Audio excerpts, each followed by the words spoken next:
प्रणाम सर। जय गुरुदेव। जय जय हाँ, गुरुदेव। जय जय प्रणाम गुरुदेव। सर, प्रणाम। हाँ जी। कृपा महाराज जी, आपका जो वो है सूत्र, वही आगे बढ़ाने के लिए कृपा का अनुभव कराता है। जी बिल्कुल। हाँ जी। तो इस तरह से बाबा जी का चेतना विज्ञान शिक्षा में प्रवेश कर जाए। महाराज जी, जो आपका ये वृंदावन के साथ और महाराज श्री के पूरे आध्यात्मिक और प्रेम रस के साथ जीवों को कृतार्थ करने का एक निमित्त बनकर सेवा का स्वरूप धारण कर रहा है, तो इसमें अभी आपने जो प्रारंभ किया है सूर्य नारायण के उस स्वरूप से और उस उपनिषद को इस के साथ में, तो ये उनकी कृपा से और उसी रूप में आगे बढ़ने के लिए एक मार्ग प्रशस्त करने की ही विधा का रूप धारण कर रहा है। और ये जो नित्य प्रार्थना, नित्य उपासना और निवेदन रहता है शिक्षा के माध्यम से भी, उसको भी एक उसका जो लक्ष्य है और जो उसका अभीष्ट है, वो उद्देश्य है, वो प्रकट कर देगा। वो एक सबके मन में इस बात को लेकर आएगा कि हमारी प्रार्थना का जो शिक्षा का स्वरूप है, प्रारंभ में हर विद्यालय में, हर शिक्षा संस्थान में एक जो स्मरण रहता है सूर्य भगवान को केंद्रित करके, उसका एक सार्वजनिक स्वरूप और सार्वभौमिक स्वरूप जो है वो अपना प्रकट होना चाहिए। तो अभी जो बात हो रही थी कि यह शिक्षा का जो हमारा वो है आया है, भाव आया है, और बाबा महाराज की कृपा उसको साकार स्वरूप देने के लिए निमित्त बनाने में कृपा का अनुभव कराती हैं।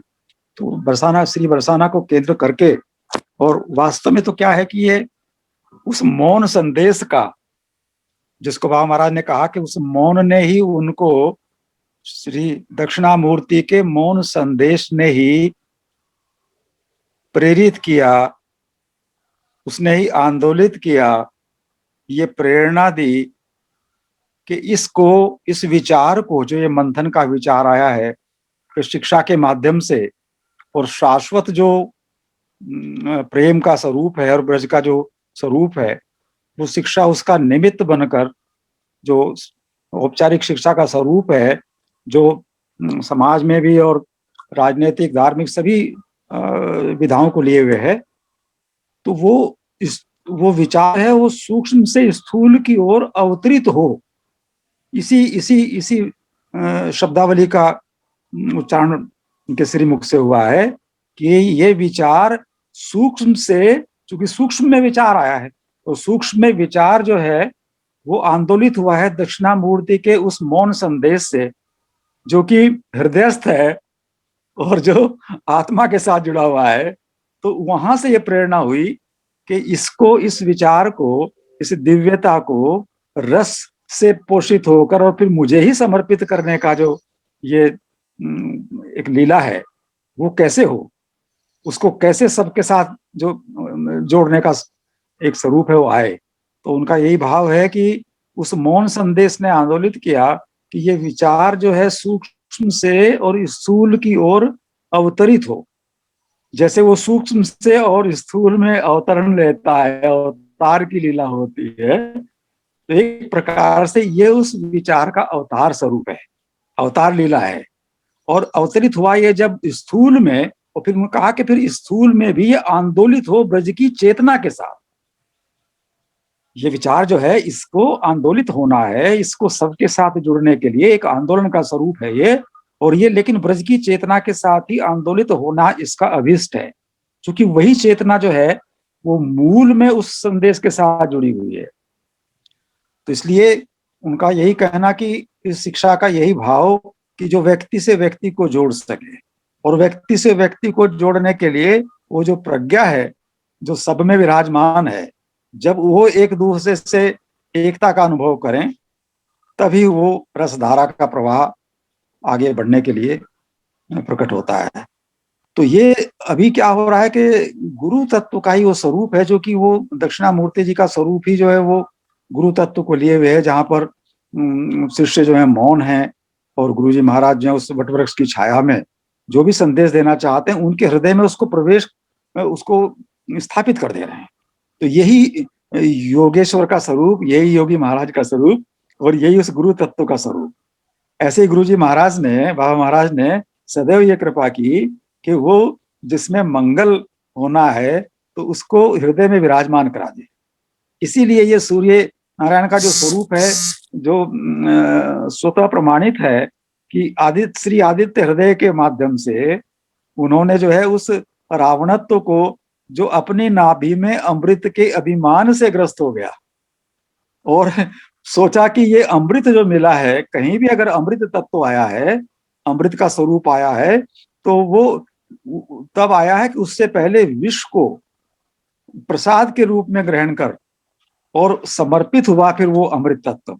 वो महादेव जी की उस लीला का ही स्वरूप रहा कि उन्होंने उस मंथन में विषों के विष को, और सबसे पहले उस देवासुर संग्राम में उस हलाहल विष का पान किया। और पान कब किया कि वो राम में रमण कर रहे हैं।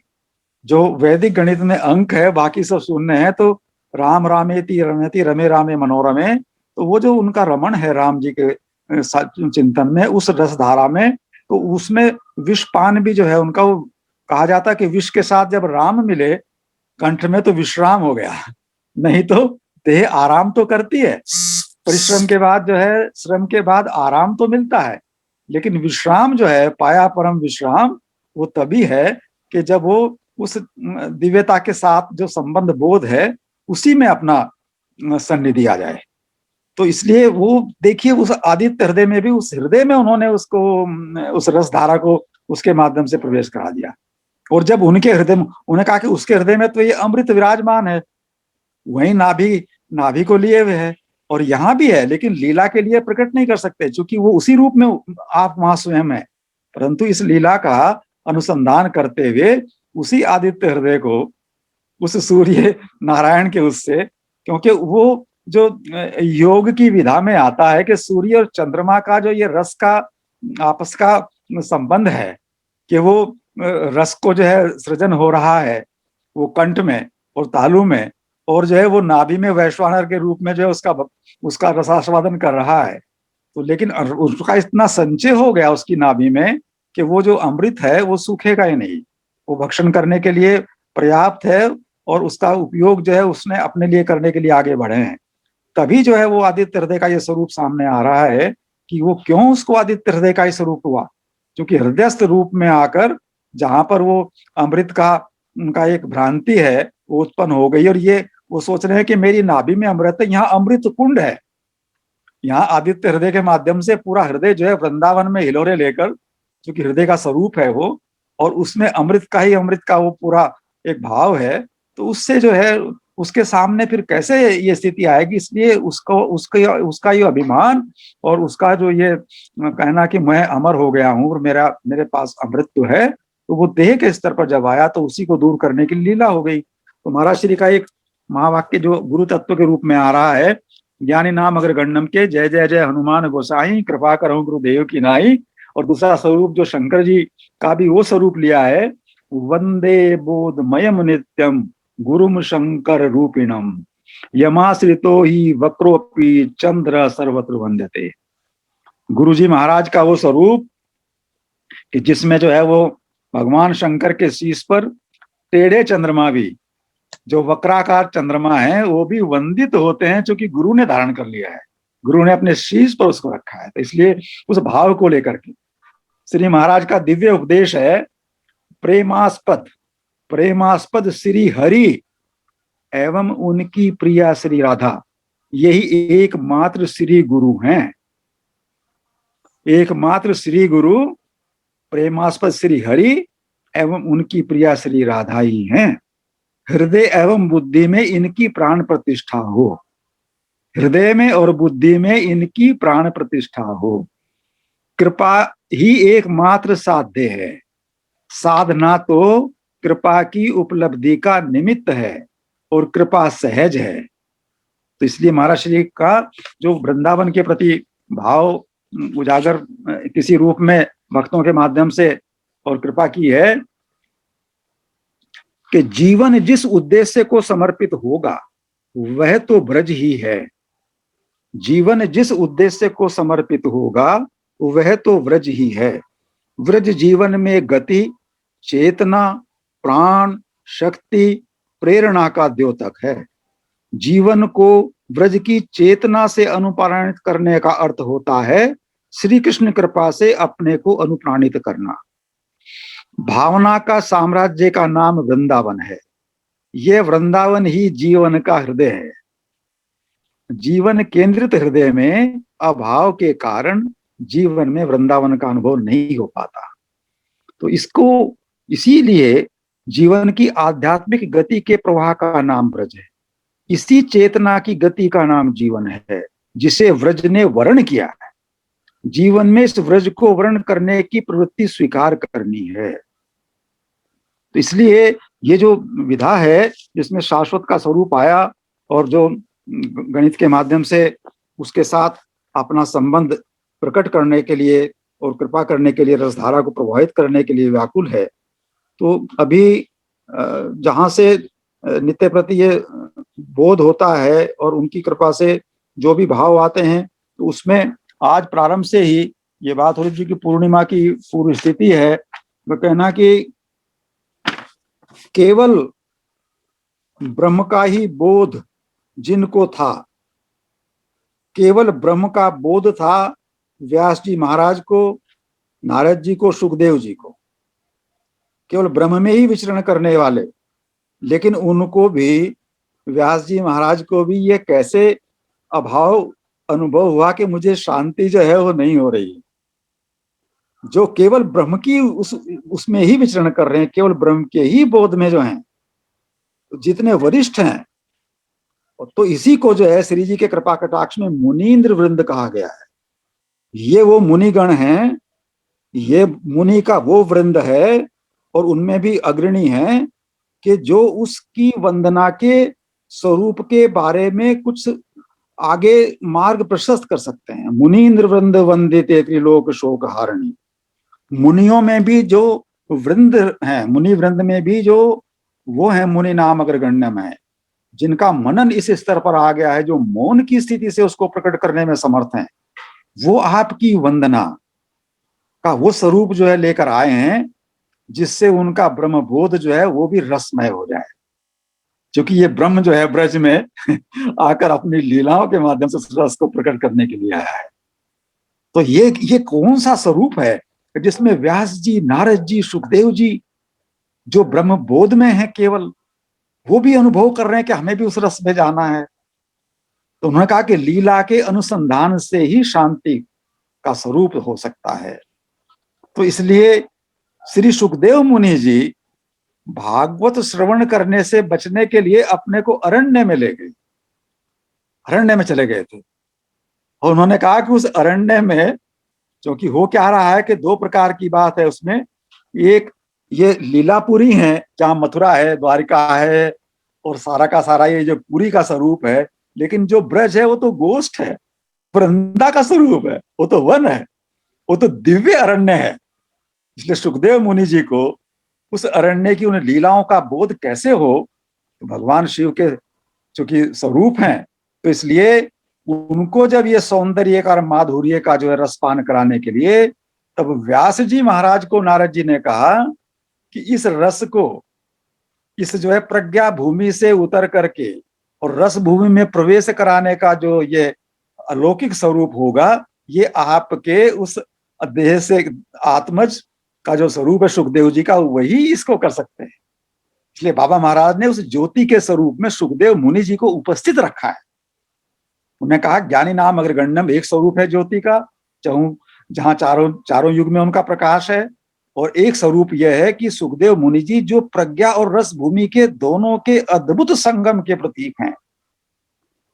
संन्यस्त होते हुए भी उन दिव्य लीलाओं का रसपान परीक्षित को कराने के लिए आगे आए हैं और सबको जो है धन्य कर दिया है, उस भागवत जी को और श्री जी को जो है गुरु के रूप में स्वीकार किया है, तो उस रसधारा में सुखदेव मुनि जी को कैसे प्रेरित हुए भागवत श्रवण के लिए? तो नारद जी ने मार्ग प्रशस्त किया। व्यास जी से कहा कि उनको बाकी नहीं, लेकिन माधुर्य के रस का, लीलाओं के रस का रसपान करा दो। उनकी जिज्ञासा जो है वो उस रस में प्रवेश करने की हो जाए, तो फिर वो स्वयं जो है इसको श्रवण करने के लिए आ गया।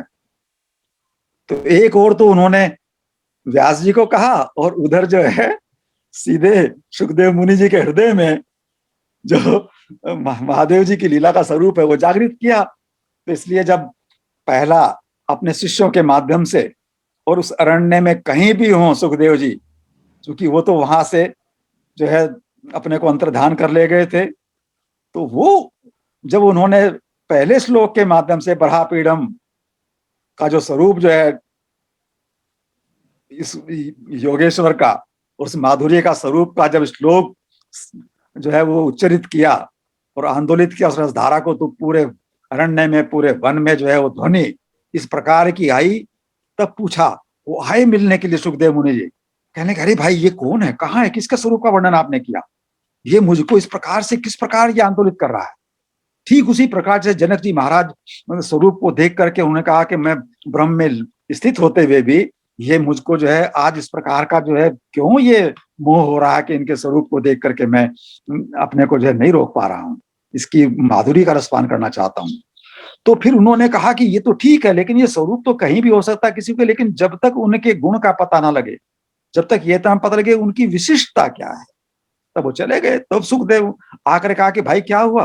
तो उन्होंने कहा कि उन्होंने ये श्लोक तो सुना, सब किया, लेकिन वो इस बारे में जानना चाह रहे हैं कि इनका जो है स्वरूप ये है, लेकिन इनकी जो लीला का जो मधुरतम शिखर है, और जो ये पता लगे कि इस लीला का ये गुण है जो अन्यत्र उपलब्ध नहीं है, वो भी उसके साथ पूरक वही बनेगा।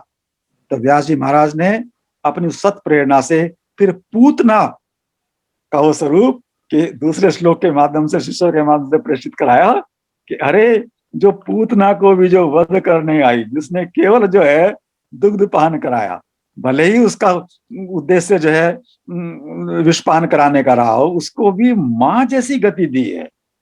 ये स्वभाव जो है कहां से आएगा? उमा राम स्वभाव जई जाना, ताई भजनू तजी भाव न आना। इसने उनको आंदोलित कर दिया। तो महाराज श्री का ये शाश्वत जो चेतना का स्वरूप है रसधारा का, तो वो ये प्रमाणित करता है कि जो ब्रह्म की स्थिति में और ज्ञान की स्थिति में, और वो भी उस रस के जो है उसी प्रकार का रसास्वादन करने के लिए उत्सुक हैं और सदैव उसमें जो है निमग्न रहने के लिए व्याकुल हैं, तो उसका वो प्रकट होना ही चाहिए। वो वृंदावन का जो रसधारा का स्वरूप है वो प्रकट होना ही चाहिए। तो इसीलिए कि लीला अवतार जो है क्यों हुआ? लीला का अवतार ही इसलिए हुआ है कि वो अमलात्मा जो हैं, जो परमहंस की श्रेणी में हैं, जिन्होंने मन को मिटा दिया है, जो जिनको कोई ग्रंथि नहीं है, जो निर्ग्रंथा कहलाते हैं, उनको भी भक्ति का योग, उनको भी रसधारा में प्रवेश कराने के लिए लीला अवतार है वास्तव में। तो गुरु जी महाराज का वही स्वरूप है कि उन्हें परमहंस की स्थिति, उनका मन जो है वो मिट करके उस मन में जो है इस रसधारा को प्रवेश कराने का जो एक ये स्वरूप बना हुआ है। तो इसीलिए उन्होंने कहा कि देखिए सब कुछ होते हुए भी ये देह का भान और इसकी स्थिति कैसे सूक्ष्म तक जो है चलती रहती है। जिस समय व्यास जी महाराज और गोपियों का दर्शन करते हुए जिस मार्ग से जो है गए थे सुखदेव मुनि जी, जब उन गोपांगनाओं से कहा कि अरे बेटी तुम मुझको देख करके क्यों ये अपना वस्त्र जो है श्रृंगार धारण करने लगी हो? अरे मेरा युवा पुत्र इससे पहले ही यहाँ से गया है और तुमने उसका ध्यान ही नहीं किया। तो उन्हें कहा कि उसको तो पता ही नहीं है, उसको तो लिंग के भेद का पता ही नहीं है इसलिए उसके लिए तो ये देह और ये सारा का सारा सब कुछ वासुदेव सर्वम है। तो उन्होंने कहा लेकिन तुम्हें ये कैसे पता लगा कि मुझ में भेद है? तो उन्होंने कहा कि हमें इसलिए भेद का अनुभव आपने कराया, भेद हम में नहीं है, भेद का अनुभव कराया आपने, हमको बेटी करके संबोधित किया।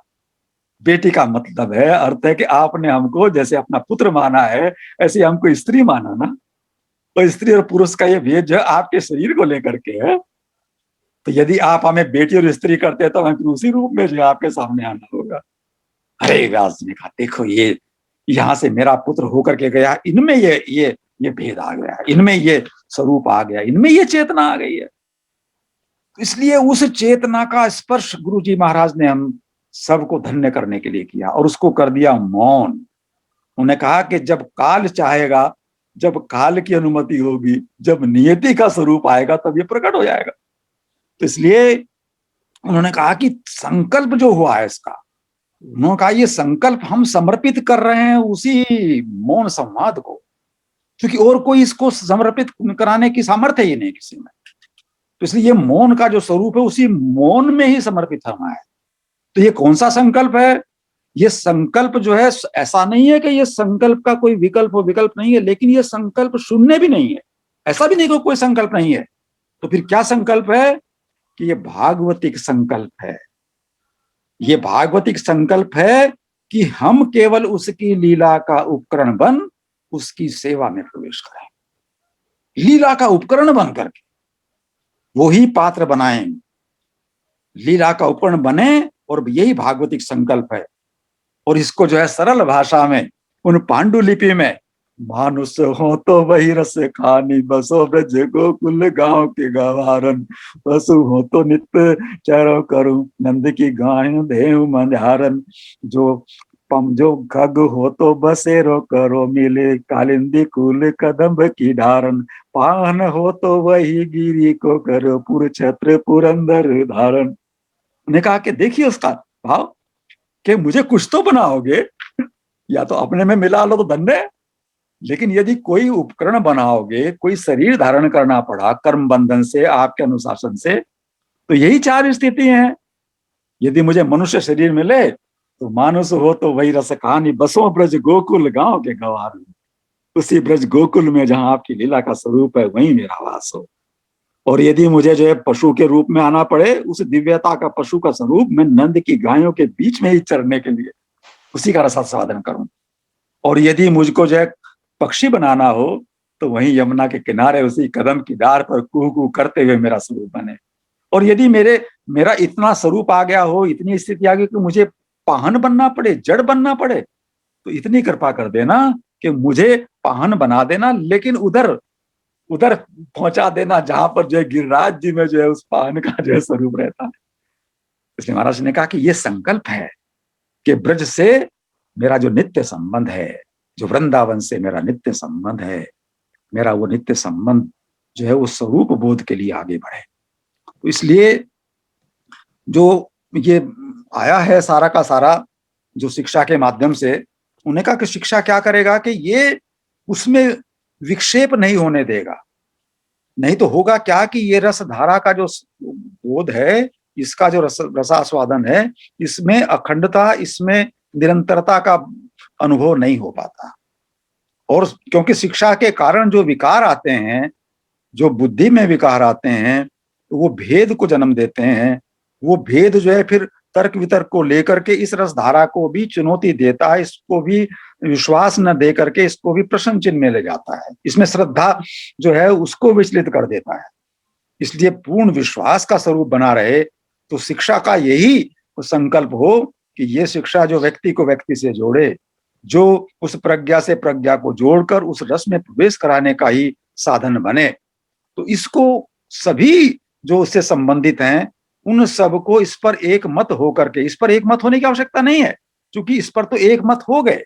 जिन्होंने ज्ञान अर्जित किया, जिन्होंने अपने योग से जो स्थिति प्राप्त की, जिन्होंने अपने कर्म योग को सिद्ध किया, उन सब ने भी इस रस में आने के लिए अपनी व्याकुलता बनाए रखी।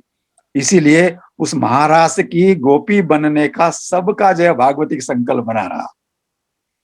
ढूंढो मुझे गोपाल, मैं खोई गैया तेरी। तो उन्होंने कहा कि ये जो गाय है कि यही इसका स्वरूप है, ये मन जो है, ये मेरा मन गाय के स्वरूप में आ गया है। ये चरण के लिए, चारण करने के लिए बाहर घूम रहा है, लेकिन गोपी भाव के लिए अंदर आ रहा है।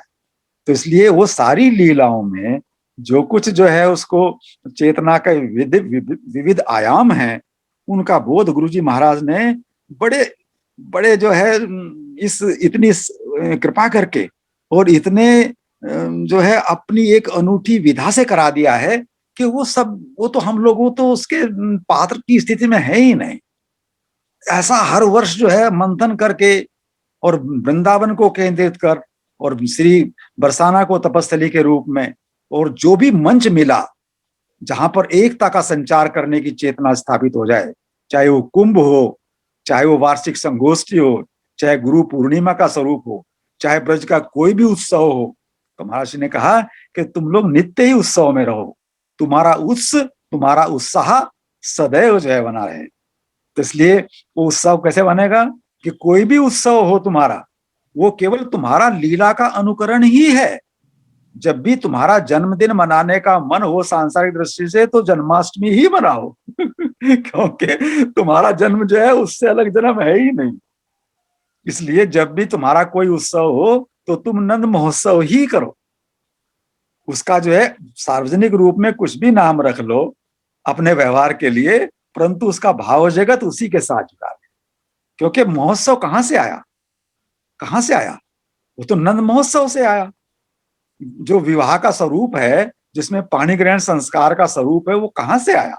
तो वो तो विवाह का स्वरूप उसने स्थापित कर दिया कि आ जाओ, तुम जो है 7 फेरों की बात करते हो, तुम सप्तपदी की बात करते हो, और मेरी रुक्मणी जो है 7 श्लोकों में पत्र के माध्यम से उस सारे के सारे संदेश को जो है वो रस में परिवर्तित कर देती।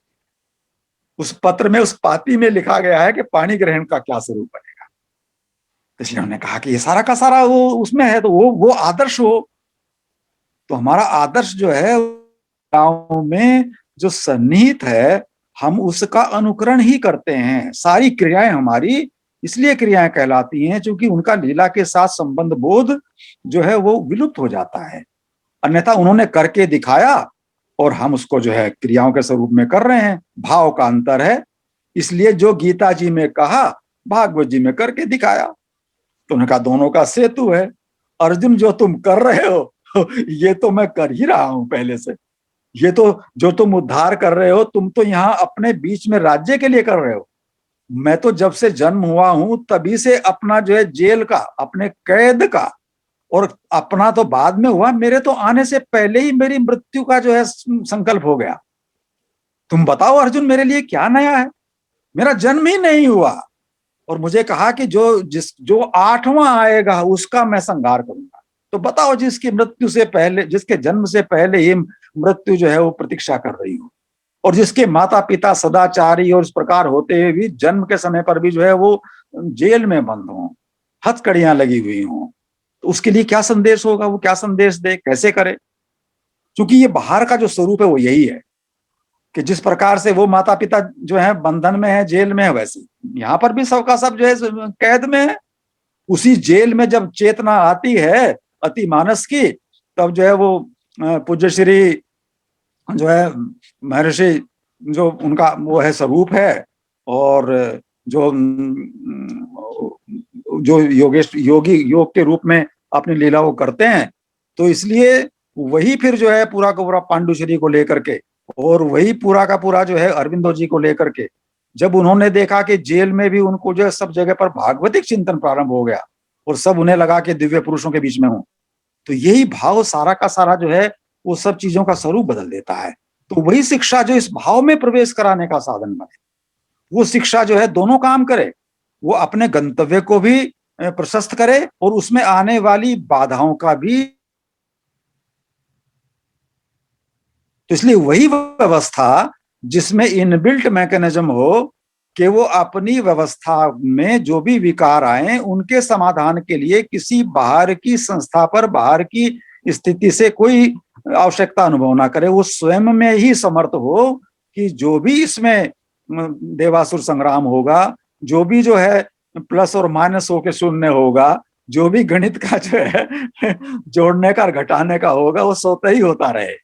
और ये संतुलन, ये इक्विलिब्रियम सदैव जो है उस शून्य को जो है धारण बना करके उसमें रहे और मध्य में रह करके ये दोनों को देखे। तो ये अर्जुन, तुम जिस महाभारत में यहाँ खड़े हो, ये तो वहां ब्रज में 10 वर्ष तक सारे के सारे जो है उनका उद्धार करते हुए, और भाव ये रहा कि ये सब भी जो है मेरी चेतना आके मेरी लीला के उपकरण बने हुए हैं। इसलिए बकासुर, धेनासुर सबको जिनको ये दूर किया गया है, वो ये नहीं रहा कि ये क्यों कर रहे हैं ऐसा। अरे ये तो इसलिए कर रहे हैं कि ये कहते हैं कि आप हम भी तो आए हैं इस लीला, ये लीला तभी पूरी होगी जब हम भी होंगे, नहीं तो एक ही रस में क्या लीला हो जाएगी।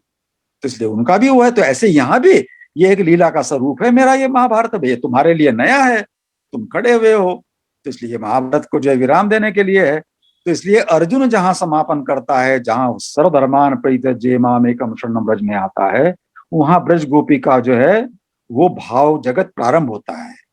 गोपी का पहला ही पार्ट यह है कि सर्वधर्मान परित्यज्य मामेकम शरणं ब्रज। उन्होंने कहा हे अर्जुन, तुम्हें नहीं पता है कि तुम प्रकारांतर से गोपी में प्रवेश कर रहे हो, तुम्हें पता नहीं है अभी। इसीलिए क्योंकि तुम्हारा गोपी के साथ जो है ये प्रवेश जो है हो चुका है, परंतु तुम इसके प्रति सचेत नहीं हो, जागृत नहीं हो, इसलिए उस रस से वंचित होगे। और इसका तुम्हें उस समय पर अनुभव होगा जब तुम उन गोपियों को जो है वापस लाते हुए ब्रज में, और उस गोपी तालाब जो है जहां गोपियों ने अपना वो रखा स्वरूप, जब तुम उनकी रक्षा नहीं कर पाओगे। तुम उस भाव में होते हुए भी उन गोपियों की रक्षा बिना धनुष बाण के नहीं कर पाओगे।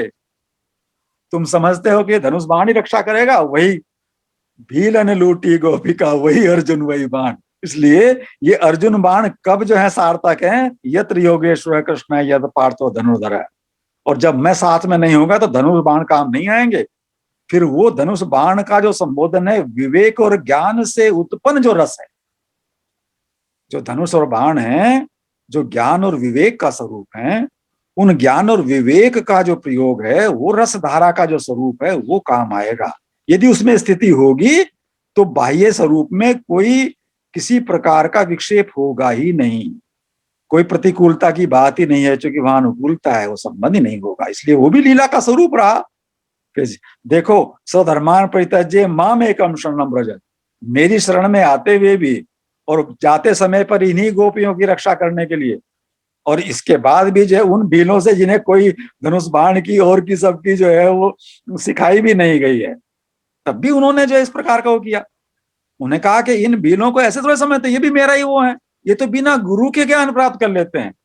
कि वो कैसे, कह रहे एकलव्य का तुम्हें पता है, प्रतिमा बना करके उसमें केवल गुरु का ही स्वरूप, गुरु ही गुरु, और ऐसी विद्या सीख ली जो जो प्रकट रूप में द्रोणाचार्य जी के पास भी नहीं थी। द्रोणाचार्य जी देख के दंग रह गए, भाई तुम्हारे गुरु कौन है? कि द्रोणाचार्य। अर्जुन ने जब पूछा, जब उस वन में विचरते हुए और जब उनके श्वान का जो है उसने उनका उसका बोलना बंद कर दिया, और ऐसे बाण जो से बाणों से उसके मुख को जो है भर दिया कि एक भी रक्त की बूंद बाहर नहीं आई, और बोलना बंद हो गया।